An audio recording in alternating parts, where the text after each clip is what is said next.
Student loan debt is crushing and worrisome, especially for over 37 million Americans. In the early 1990s, there was a big push for more educated workforce. This meant teaching millions and millions of promising millennials who were children that if you went to college, you would be wealthy or at least well off. What they failed to do is tell more than 70% of those children is that you will need money, i.e. student loans with hella interest in order to do it. The amount of first-generation college students emerged in big numbers. For example, in 1965, there were about 5 million people enrolled in college compared to a whopping 20 million today. Now, given the circumstances, there's a lot of reason why there weren't that many people enrolled in college, some of which had to deal with segregation and the lack of access. And I missed the whole 4 years out of school. Prince Edward County, Virginia. The only county in America that closed its public schools rather than integrate them. But if you look in the 2000s, you see a spike. What spike? If you're a millennial, you remember the speech when you were in high school from your guidance counselor that if you decided to go to a 4-year college and you got a degree, you would automatically make double what you would if you only had a high school diploma. That also is not exactly the truth. Now, recently, Complex did a piece on crushing student loan debt, and they spoke to millennials who graduated with student loans. Didn't have to pay student loans, I would probably be able to build the life in the future, that the dream that we were all sold. So to never be able to live in a world in which you can really experience and enjoy the fruit of your labor, it's a world that I can't, I don't know. She brings up a great point. Why would we give a lifetime of student loan debt, or the choice of, to a minor? Think about it. As a minor, there's very little you can do on your own, especially when it comes to managing your own finances. In most cases, when you look at minors who come from low-income background, this may be the first time those minors or their parents were ever given any money at all in a lump sum from a institution, therefore walking into a situation that they are unaware of, interest and other fees that go along with borrowing money. Student loans are given out in $2,000, $5,000, $20,000, $50,000, or even $100,000 increments to people whose frontal lobes or impulse control is not even fully developed yet. You can't even open a bank account until you're 18 years old, unless you open a joint account with your parents. Legally, banks will not offer you that option. And even then, it's tailored to minors. But some students signed their student loan contracts at 17. It's hard to tell a 21-year-old to make that bet without truly understanding what it means to have student loan debt. In this country, the people who get hit the hardest are the minority groups. With student loans, with women carrying such a big burden, especially Black women. According to the American Association of University Women, women hold about 2/3 of the $1.5 trillion of student loan debt, with Black women carrying the highest student loan debt of any racial or ethnic group. According to a new report from the American Association of University Women, Black women carry about 20% more student debt than white women do. Researchers estimate that 1 year after graduation, most white women owe about $33,851 in undergraduate loans, while Black women owe an average of about $41,466. Now, there's a ton of reasons for this, but when you look at it, it's estimated that 86.8% of Black students take out federal student loans, with about 50% of that number being women for a 4-year degree. And for white students, they borrow about 59.9%. This also shows how big the wealth gap is in America and how hard we try to ignore it. Oh no, America. your wealth gap is showing again. The American collegiate system is a business. Don't let the nonprofit tag fool you. They're definitely pulling in a profit. And that's why we have seen the cost of college rise. The more competitive college admission became, the higher the rates. Not to mention inflation and the fact that, well, they can. The cost of college grew by 140.6% from 1989 to 2016. And the founder and CEO of M.A.P.S, a mobile app designed to help parents save for their kids' future, said, assuming rates continue to increase 5% per year, that means that in 10 years, the average cost for a 4-year program will be over $150,000. That's compared to about $88,000 today.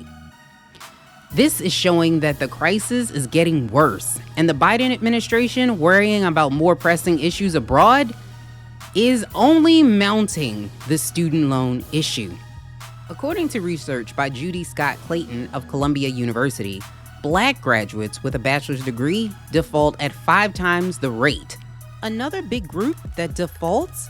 Millennials who started college between 2003 and 2004. Also, 38% of Black students defaulted within 12 years, compared to 12% of white students.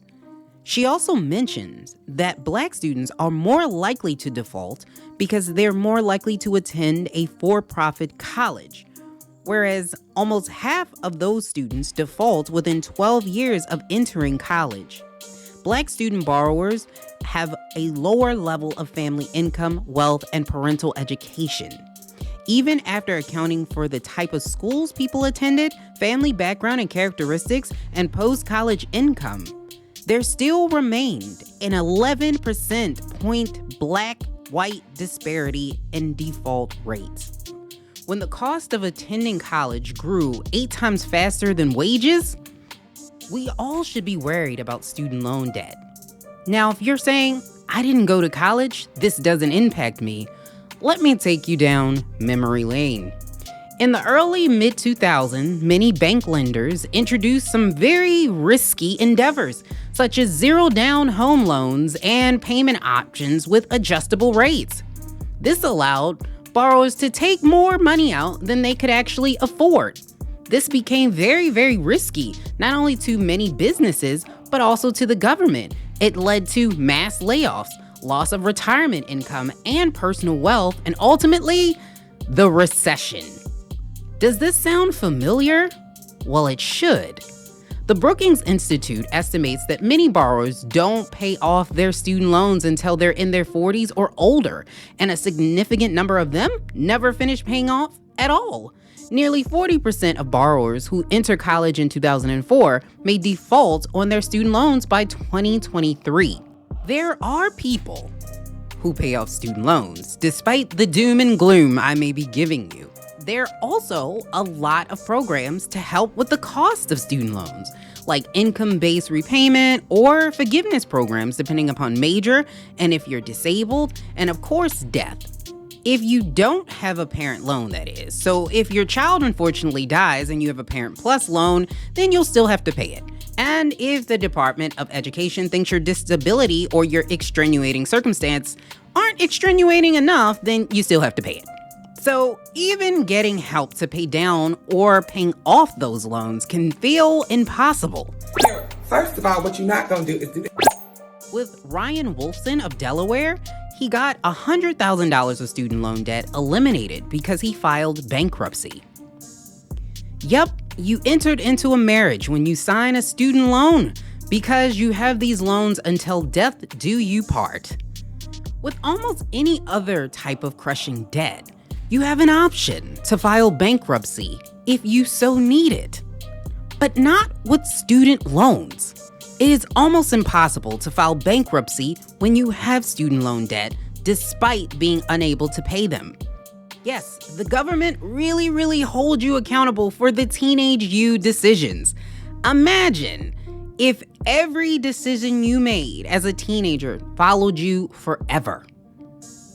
This is because there were some changes that were made right around the end of the 1970s into the 80s. The government was afraid that people were filing bankruptcy a little bit too freely with student loans, so they made it a lot harder for people who need to file bankruptcy to do so. This is new in America. It didn't used to be this way. Before 1976, student loans were treated like other types of unsecured debt in bankruptcy. If you were facing financial ruin, you could get relief. But then Congress got the idea that student borrowers were running to bankruptcy court right after graduation. This notion was based on more anecdote than data. But Congress started passing laws to make it harder to discharge student loans. From 1978 to 1998, Congress made it so there were only two ways to get a student loan discharge: prove you had undue hardship or wait a period of years after the loan became due before filing bankruptcy. First, it was a 5-year waiting period. Then it became 7 years. Then in 1998, Congress rewrote the Higher Education Act, and as a budget offset, tucked in a provision getting rid of the waiting period for student loan dischargeability. Under the law now, there is no length of time, no waiting period. Now federal student loans can only be discharged if the borrower proves he or she had undue hardship. Well, that's an interesting standard. How is it applied? Proving undue hardship is nearly impossible. Starting with a 1987 case called Brunner, courts have interpreted the phrase to set an impossibly high bar for relief. To pass the Brunner test of undue hardship, you have to convince a bankruptcy judge that it's hopeless that you'll ever repay, while the Department of Education or its guarantee agents are on the other side arguing against you. In 2017, the Wall Street Journal looked around for undue hardship cases. They found 4. Trifling. Nearly impossible? Well, that's promising. This is madness. Companies like SoFi are even getting into it, saying that you should forgive $10,000 of student loan debt and have repayment starts for those that can afford to pay it. Now, for those of you out there who are thinking, hey, they took out this money and they should pay it off, most students aren't looking for a free ride, just a fair one. If the amount of the debt they took out wasn't enough, did I mention the interest? An interest that compounds daily. And yes, before you ask, every person who takes out a federal student loan is required to sign a master promissory note and take loan exit counseling. Now, this is probably 40 pages of loan jargon and most people skip through it, and it also doesn't give you a realistic look of what your life looks like 30 years from now because no one has a crystal ball. Pearson Accelerated explains this beautifully. Look, the student loan collects interest at an average rate of about 5.7%. When this process starts, it depends on when you actually take out your loan. So if you've taken out your loan right when you started college, you'll probably pay in about 6 months after you graduate. So let's say you borrowed about $30,000 in student loans. That means that on that day that your loan goes back into repayment, you start collecting interest. So that means you would owe about $4.77 extra on top of the $30,000 you borrowed. The next day, you would owe an extra $9.54. After about 30 days, you would owe about $143 in interest if you didn't pay anything on your loan at all. And if you continue this process until you finish paying it about 5.5 years, let's say, best case scenario, according to Pearson Accelerated, you don't miss any payments.